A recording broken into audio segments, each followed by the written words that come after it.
হিন্দু পুরাণে বিস্তৃত এক রহস্য আছে, যা শুধু দেবদানবের দ্বন্দ্ব নয়, বরং সৃষ্টির চক্র, অহংকার, ধৈর্য, শক্তি এবং ত্যাগের এক মহাজাগতিক প্রতীক। আজকের এই গল্পই সমুদ্র মন্থনের মহাগাথা। গল্পের শেকড় ছড়িয়ে আছে অনেক গভীরে। এটি শুধু দেবতা ও অসুরদের সংঘর্ষ দিয়ে শুরু হয়নি। এর সূত্রপাত হয়েছিল এক ঋষির ক্রোধ থেকে। তিনি হলেন ঋষি দুর্বাসা। ঋষি দুর্বাসা ছিলেন শিবের অংশ, যার অর্থ তার মধ্যে শিবের মতো তপস্যা ছিল। কিন্তু শিবের বিপরীত, তার মধ্যে ছিল অসীম ক্রোধ। বলা হয়, যে মুহূর্তে দুর্বাসার মনে ক্রোধ আসে, তখন সৃষ্টি পর্যন্ত কেঁপে ওঠে। কিন্তু এই গল্পে দুর্বাসার ক্রোধ প্রথমে দেবতাদের দিকে নয়, বরং নিজের স্ত্রীর দিকেই পড়েছিল। একদিন দুর্বাসা তপস্যার পর ফিরে এসে তার স্ত্রীকে বললেন, আজ আমি গৃহে থাকব এবং তোমার সহিত শয়ন করব। এই সৃষ্টিতে অশুভ বিনাশের জন্য কাল ব্রহ্ম মুহূর্তে আমি এক বিশেষ যজ্ঞ করব। তুমি আমাকে ব্রহ্ম মুহূর্তে ঘুম থেকে ডেকে দিবে। কিন্তু দুর্বাসার স্ত্রী ব্রহ্ম মুহূর্তের কিছু আগেই টের পেলেন, আর তিনি ভাবলেন আর একটু বিশ্রাম নেই, তারপর স্বামীকে ডাকব।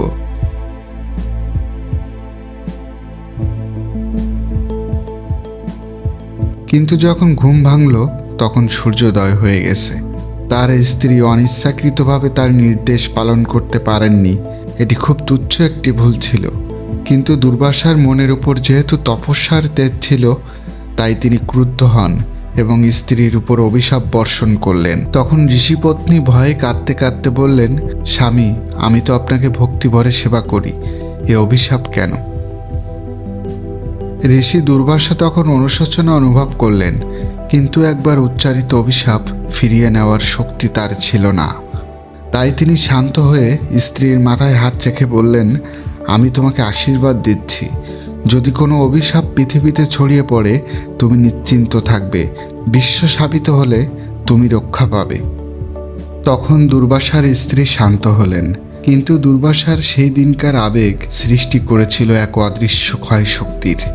তিনি বলেছিলেন, অহংকারই ধ্বংসের মূল, কিন্তু সেদিন তিনি নিজেই অহংকারে ডুবে গিয়েছিলেন। এই ঘটনার পর তার মন অস্থির হয়েছিল, আর সেই অস্থিরতারই পরিণতি ঘটল দেবতাদের উপর। এবার মূল ঘটনার দিকে আসা যাক। একদিন দেবরাজ ইন্দ্র স্বর্গ থেকে তার ঐরাবত হাতিতে চড়ে যাচ্ছিলেন। ঠিক তখন দুর্বাসা তার তপমান থেকে বেরিয়ে এলেন এবং ইন্দ্রের হাতে দিলেন একটি দিব্য ফুলমালা, যা ছিল দেবী শক্তির আশীর্বাদ।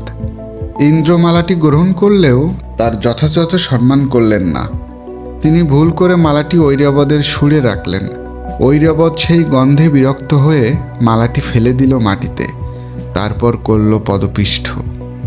বিষয়টি ঋষি দুর্বাসা ভীষণ অবমাননা হিসেবে নিলেন, যেন দেবী শক্তিকে অসম্মান করা হয়েছে। ক্রোধে তার মুখ অগ্নির মতো জ্বলতে লাগল, আর তিনি উচ্চারণ করলেন ভয়ঙ্কর অভিশাপ। হে ইন্দ্র, তোমার অহংকার তোমার সর্বনাশ করবে। আজ থেকে দেবতাদের সমস্ত শক্তি লোপ পাবে। অমরত্ব, প্রতাপ, ঐশ্বর্য সব হারাবে। তোমরা হবে দীন, দুর্বল আর অসহায়। এই অভিশাপ ত্রিলোকে বজ্রের মতো নেমে এলো। মুহূর্তে দেবতাদের শক্তি কমে গেল। তাদের শরীরে, মনে, কর্মে সব জায়গায় অপার দুর্বলতা।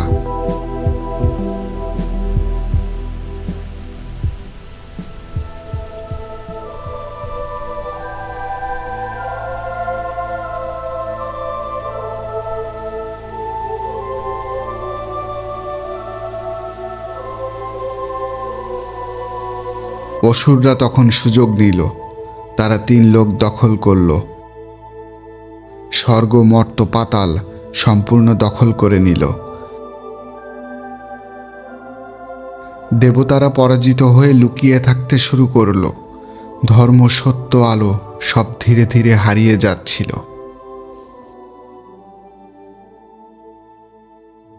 দেবতারা তখন ছুটে গেলেন ব্রহ্মার কাছে, কিন্তু ব্রহ্মার কাছে এর প্রতিকার ছিল না। তখন ব্রহ্মা বললেন, এ অবস্থায় কেবল একজনই আছেন যিনি রক্ষা করতে পারবেন। তিনি হলেন ভগবান শ্রীবিষ্ণু। ভগবান বিষ্ণু তখন শেষনাগের উপর বিশ্রামরত ছিলেন, আর দেবতারা বিষ্ণুর কাছে গিয়ে কাঁদতে কাঁদতে সমস্ত ঘটনা বললেন। বিষ্ণু সব শুনে বললেন, এই অভিশাপের ফল একদিন না একদিন প্রকাশ পেতই, কিন্তু উদ্ধার আছে। শক্তি ফিরে পাওয়ার একমাত্র পথ অমৃত। দেবতারা বিস্মিত হলো, অমৃত কোথায় পাব? বিষ্ণু বললেন, অমৃত লুকানো আছে ক্ষীর সমুদ্রের গভীরে। সমুদ্র মন্থন ছাড়া তা পাওয়া যাবে না, এবং দেবতাদের একার পক্ষে এই কার্য সম্ভব নয়। এই কাজে অসুরদের সাহায্য নিতে হবে। দেবতারা তখন বললেন, অসুররা কেন আমাদের সাহায্য করবে? তখন শ্রী বিষ্ণু বললেন, তাদের প্রতিশ্রুতি দিতে হবে অমৃত পেলে ভাগ দেওয়া হবে। শ্রী বিষ্ণুর এই প্রস্তাবে দেবতারা অনিচ্ছা সত্ত্বেও রাজি হলো।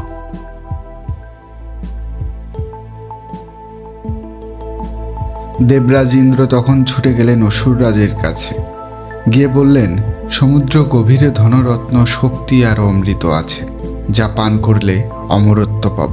তোমরা যদি এই মন্থনে অংশগ্রহণ করো তবে তোমরাও অমৃতের ভাগ পাবে।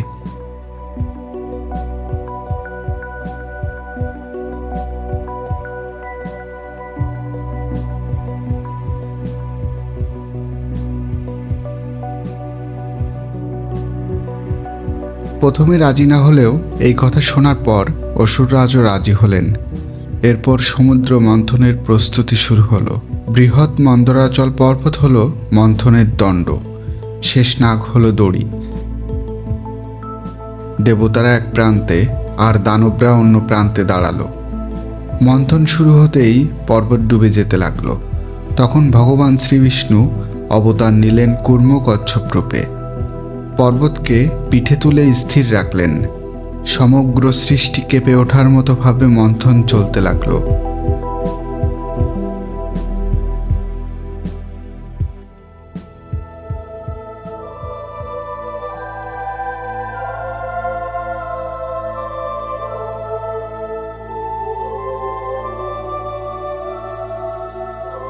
হঠাৎ সমুদ্র গভীর থেকে উঠে এলো হলাহল, সমগ্র সৃষ্টি ধ্বংসকারী পরম বিষ। এই হলাহল বিষ এতটাই ভয়ঙ্কর যে জগৎ, দেবতা, অসুর সবই ধ্বংস হয়ে যেত মুহূর্তে। মন্থন ওই সমুদ্রের গভীর থেকে উঠে আসা হলাহল বিষের প্রকোপ থেকে রক্ষা পেতে দেবতারা প্রথমে ছুটে গেলেন ব্রহ্মার কাছে। কিন্তু ব্রহ্মার কাছে এর কোনো উপচার ছিল না। তিনি বললেন, আমরা সকলে শিবের কাছে যাব। এর একমাত্র উপায় মহাকাল, মহাদেব, শিব। দেবতারা তখন সবাই ছুটে গেলেন মহাদেব শিবের কাছে। শিব এক মুহূর্ত দেরি না করে বিষ তুলে নিলেন, কিন্তু তিনি তা গিলে না ফেলে গলার মধ্যে স্থির করে রাখলেন, যাতে পৃথিবী রক্ষা পায়। তার কণ্ঠ নীল হয়ে গেল। এভাবেই জন্ম হল নীলকণ্ঠ মহাদেব শিবের, এবং সমগ্র সৃষ্টিতে মহাদেব নীলকণ্ঠ শিব নামে পরিচিত হলেন। এই দৃশ্য দেখে দেবতারা ভক্তিতে নত হলেন। পৃথিবী বাঁচল, মন্থন পুনরায় শুরু হলো। একে একে সমুদ্র থেকে উঠে আসতে শুরু করলো রত্নসমূহ। কামধেনু, ঐরাবত হাতি, চন্দ্র, কৌম্ভিকমণি, বিভিন্ন অপ্সরা, দেবী লক্ষ্মী স্বয়ং, পরিজাত বৃক্ষ, মূল্যবান অস্ত্র এবং সবশেষে অমৃত কুম্ভ। অমৃত ঊর্ধ্বেই বিবাদ শুরু হয়ে গেল। অসুররা অমৃত কুম্ভ ছিনিয়ে নিল। দেবতারা তখন অসহায়।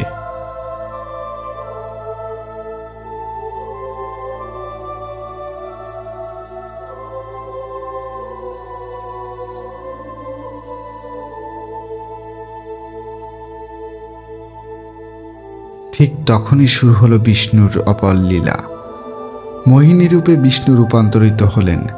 মোহিনীর সৌন্দর্যে অসুররা মুগ্ধ হয়ে পড়ে।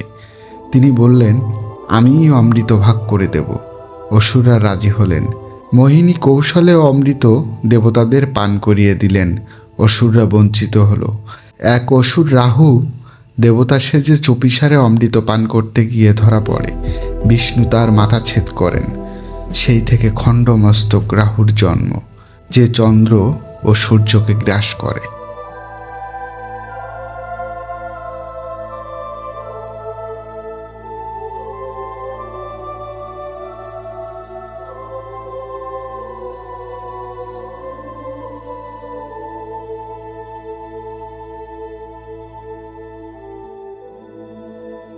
অমৃত পেয়ে দেবতারা শক্তি ফিরে পেলেন, অসুররা পরাজিত হলো, ত্রিলোকে ফিরে গেল শৃঙ্খলা, শক্তি আর সমৃদ্ধির ধারা। আর এই মহাগল্পের সূচনা হয়েছিল দুর্বাসার সেই ছোট্ট ক্রোধ থেকে, যা ছড়িয়ে পড়েছিল সৃষ্টির প্রতিটি স্তরে। এই ধর্মগল্প আমাদের শেখায় অহংকার ধ্বংস ডেকে আনে, আর ধৈর্য ফেরায় শক্তিকে, আর সর্বোচ্চ ত্যাগই রক্ষা করে বিশ্বকে। যতই হলাহল উঠে আসুক, তারপরেই জন্ম নেয় অমৃতের আলো। নমস্কার বন্ধুরা, আজকের ভিডিও এ পর্যন্ত। আপনাদের যদি ভিডিওটি ভালো লাগে তবে একটি লাইক করে দিন, আর এই চ্যানেলটি সাবস্ক্রাইব করে আমাদের পরিবারের অংশ হয়ে যান। সবাইকে ধন্যবাদ। দেখা হবে আগামী কোনো ভিডিওতে। ততদিন ভালো থাকবেন, সুস্থ থাকবেন। শুভকামনা।